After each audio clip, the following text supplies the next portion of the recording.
домой арылар. Балчылар көбүнчө кечкисин көчөт да. Себептен арылар уясына киргенден кийин анан көчөбүз да. Көчүп атканда арылар үчүн стресс болот. Себептен бул трясенияны жактырбайт, мындай силкилдегенде арылар жактырбайт.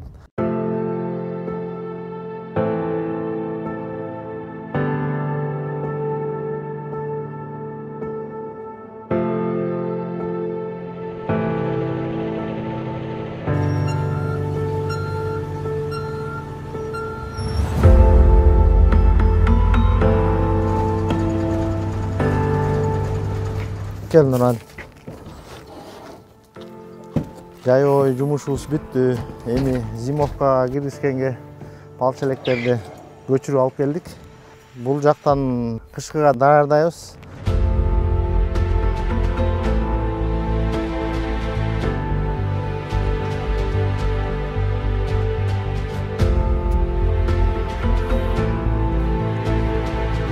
Здесь у нас 2 тонны белого меда от Башинского.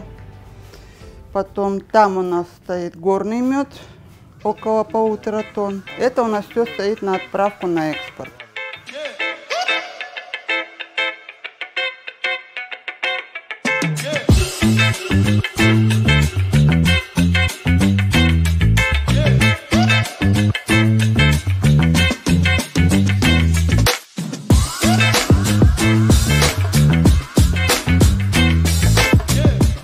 Болсо как ведущий организация болуп биз дагы оборудованияларга жардам алдык да.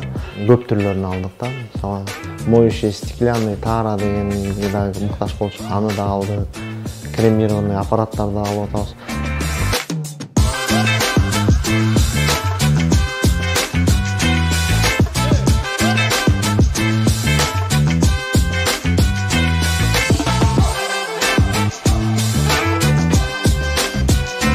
Август айында Урумчи шаарына Кытайда чоң экспо болуп, биздин мамлекет тарабынан уюштуруп беришти.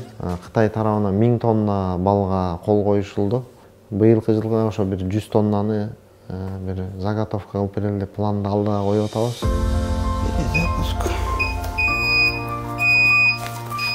Биздин максатыбыз биздин Кыргызстанды дүйнөлүк масштабда эл таанытуу да. Көп миңдеген жумушчуларды камсыз кылганга аракет кылалы деген алдыда чоң пландарыбыз бар.